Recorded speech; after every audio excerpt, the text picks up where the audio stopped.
Hello there, Mr. Fletcher here, and today we'll be looking at how the Elizabethan government become more involved in poor relief. So to start off with, we'll be having a look at a quick bit of information on the government. The Queen was the head of the government, and she was advised by her Privy Council, which included her key ministers, and Parliament could be involved in granting taxes, passing laws and giving advice. And I'll talk further about the government and its structure in another video. So support for the poor. Support for the poor usually came from charity. Rich people also made donations to the hospital, monasteries and other organisations. However, poverty became so bad that this was no longer enough. So it was time for action. People had realised that society had to take responsibility for the poor, so the government began to take action.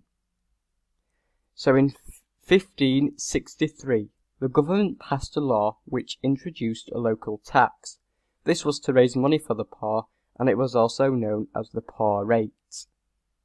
But poverty had reached its crisis point in the 1590s, and in response to this, the government had passed further laws in 1597 and 1601, and under these laws the poor rate became a national system of compulsory taxation. So what were poor rates used for? Poor rates were used to provide hospitals and housing for the elderly, sick and the disabled.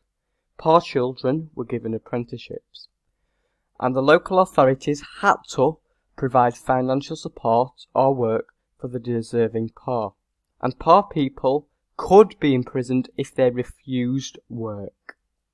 So, did the Elizabethans really like the undeserving poor? The answer is no. They had little sympathy for the undeserving poor, and under the poor laws, they could be publicly whipped and then forced to return to their home parish, and repeat offenders could be sent to prison. So the undeserving poor were treated so harshly because they were seen as a threat to society. So that is a bit on how the government tried to help the poor relief. Thank you.